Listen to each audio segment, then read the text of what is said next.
Hi friends, welcome to our channel Ammi Chutney. இன்னைக்கு Sunday ஸ்பெஷலில் இந்த சீசனில் எங்கள் வீட்டில் செய்யக்கூடிய ஒரு ஸ்பெஷல் ரெசிபி கலவக்காய் குழம்பு எப்படி செய்கிறதுன்னு பார்க்க போகிறோம்.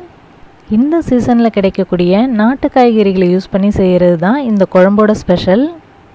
இந்த குழம்பில் 9 வகையான காய்கறிகள்லாம் சேர்த்துருக்கோம். இதில் முக்கியமாக எந்தெந்த காய்கறிலாம் சேர்க்கணும், அதை எந்த சைஸில் கட் பண்ணணுன்றதை டீட்டெயிலாக பார்க்கலாம். அவரைக்காயோட நார் எடுத்துட்டு இது மாதிரி பெரிய சைஸாக கட் பண்ணி வச்சுக்கலாம். அடுத்தது பரங்கிக்காய் சீக்கிரம் வெந்துடுன்றதுனால இது மாதிரி கொஞ்சம் பெரிய சைஸில் கட் பண்ணி வச்சுக்கலாம். வாழைக்காய் வேக லேட் ஆகுன்றதுனால இது மாதிரி சின்னதாகவே கட் பண்ணிக்கலாம். கருணக்கிழங்கு தான் இருக்கிறதுலே அதிக நேரம் வேகிற காய், அதனால் இதை சின்னதாக கட் பண்ணிக்கலாம். இதை வாழைக்காவை விட சின்னதாகவே கட் பண்ணிக்கலாம். அடுத்தது வெள்ளை பூசணி, இது சீக்கிரம் வெந்துடுன்றதுனால இது மாதிரி பெரிய சைஸாகவே கட் பண்ணிக்கலாம். அடுத்து நம்ம சேர்க்க வேண்டிய முக்கியமான காய் கத்திரிக்காய். இதை காயெல்லாம் வதக்கும் போது கட் பண்ணி சேர்த்துக்கலாம். இந்த காய்கறிகளோட எக்ஸ்ட்ரா இங்கே 2 காய் வச்சுருக்கேன். ஒன்று நூக்கோல், இன்னொன்று கொத்தவரங்காய். இந்த 2 காயுமே ஆப்ஷனல் தான். இதுக்கு பதிலாக முள்ளங்கி, முருங்கைக்காய், வெண்டைக்காய், சக்கரவள்ளி கிழங்குலாம் கூட சேர்த்துக்கலாம். கடைசியாக நம்ம சேர்க்க போகிறது மாங்காய் கிடைச்சதுன்னா 2 பீஸ் மட்டும் சேர்த்துக்கோங்க. இப்போ இந்த எல்லா காய்கறிகளையும் எண்ணெயில் வதக்கணும். அதுக்கு ஒரு பெரிய வாணலில் 5 ஸ்பூன் அளவுக்கு தாராளமாக எண்ணெய் சேர்த்து கடுகு உளுத்தம் பருப்பு போட்டு தாளிச்சுக்கலாம். கடுகு உளுத்தம் பருப்பு பொரிஞ்சதும் 5 பச்சை மிளகாவை 2ஆக கீறி வச்சுருக்கோம், இதையும் சேர்த்துக்கலாம்.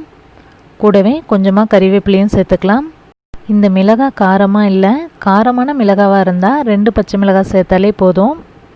இப்போது இதில் நம்ம கட் பண்ணி வச்சுருக்கிற காய்கறிகள்லாம் சேர்த்துடலாம். இதில் முக்கியமே இந்த காய்கறிகள்லாம் கட் பண்ணுறது தான். ஏன்னா எல்லா காய்கறிகளையும் ஒரே டைமில் சேர்த்து தான் வதக்க போகிறோம். அதனால தான் லேட்டாக வேகிற கருணக்கிழங்கு சின்னதாகவும் சீக்கிரமாக வேகிற பூசணிக்காயை பெருசாகவும் கட் பண்ணி சேர்த்துருக்கோம். இப்போது இந்த காய்கறிகள்லாம் ஒரு 2 நிமிஷத்துக்கு நல்லா வதக்கிக்கலாம். இந்த காய்கறிகள்லாம் கொஞ்சம் நேரம் வதங்கினதுக்கப்புறமா கத்திரிக்காயை கட் பண்ணி சேர்த்துட்டு கூடவே இந்த காய்கறிகளுக்கு தேவையான அளவுக்கு உப்பு சேர்த்து மறுபடியும் கொஞ்சம் நேரம் நல்லா வதக்கிக்கலாம். காய்கறிகளெல்லாம் இது மாதிரி நல்லா வதக்கிட்டு செஞ்சோன்னா தான் குழம்பு நல்லா டேஸ்ட்டாக நல்லாயிருக்கும். காயெல்லாம் கொஞ்சம் நேரம் வதங்கினதுக்கப்புறமா இது வேகிறதுக்கு தேவையான அளவுக்கு தண்ணி சேர்த்து காய்கறிகள்லாம் 3/4 பதம் வேகிற வரைக்கும் மூடி வச்சு வேக வச்சிடலாம். இப்போது இந்த குழம்புக்கு தேவையான அளவுக்கு புளியை ஊற வச்சிடலாம். காரக்குழம்பு புளிக்குழம்புலலாம் சேர்க்குற மாதிரி நிறைய புளி சேர்க்க தேவையில்ல. காய்கறிகளில் லைட்டாக புளிப்பு சுவை தெரியணும், அந்த அளவுக்கு மட்டும் புளி சேர்த்தா போதும். காய்கறிகள்லாம் 3/4 பதத்துக்கு வெந்திருக்கு. இந்த ஸ்டேஜில் மாங்காய் சேர்த்துக்கலாம். இதில் இருக்கிற கருணக்கிழங்கு பீஸ் எடுத்து நசுக்கி பார்த்தோன்னா காய்கறிகள்லாம் வெந்துடுச்சான்னு தெரிஞ்சிடும். கருணக்கிழங்கு நசுங்கிற அளவுக்கு வெந்துடுச்சுன்னா மற்ற காய்கறிகள்லாம் வெந்திருக்கும். இப்போ இதில் 1/2 ஸ்பூன் அளவுக்கு மஞ்சள் தூள், காரத்துக்கு தேவையான வெறும் மிளகாய் தூள் 2 ஸ்பூன் அளவுக்கு சேர்த்துக்கலாம். கொத்தமல்லி தூள் 3 ஸ்பூன் அளவுக்கு சேர்த்துக்கலாம். இப்போது காய்கறிகள்லாம் மசாலா தூளோடு சேர்த்து நல்லா கலந்து விட்டுக்கலாம். மிளகாய் தூள் புளியெல்லாம் சேர்த்ததுக்கப்புறம் காய்கறி சரியாக வேகாது, அதனால தான் காய்கறிகள்லாம் வதக்கிட்டு வேக வச்சு அதுக்கப்புறமா மிளகாய் தூளும் புளியும் சேர்த்துக்கிறோம். இப்போ இதில் கரைச்சி வச்சுருந்த புளி தண்ணி சேர்த்துடலாம். இது எல்லாத்தையும் நல்லா மிக்ஸ் பண்ணி விட்டுட்டு இதில் நம்ம சேர்த்துருக்கிற புளி மிளகாய் தூளோட பச்சை ஸ்மெல் போகிற வரைக்கும் மூடி வச்சு கொஞ்சம் நேரம் வேக வச்சிடலாம். காய்கறிகள்லாம் நல்லாவே வெந்துடுச்சு. புளியோட பச்சை ஸ்மெல் போய் காய்கறிகள்லேருந்து நல்ல ஒரு வாசம் வரும். இப்போது டேஸ்ட் பேலன்ஸ் பண்ணுறதுக்காக கொஞ்சமாக வெல்லம் சேர்த்துக்கலாம்.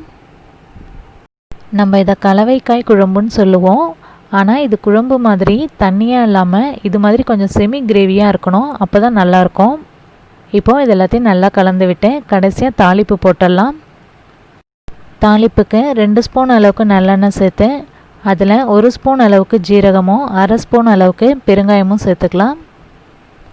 இது கூட கொஞ்சமாக கறிவேப்பிலை சேர்த்து தாளிப்பு போட்டுடலாம். காய்கறிகள்லாம் நல்லா வெந்துட்டதுனால தாளிப்பு போட்டதுக்கப்புறம் ரொம்ப நேரம் வேக வைக்க தேவையில்ல, நல்லா கலந்து விட்டு இறக்கிடலாம்.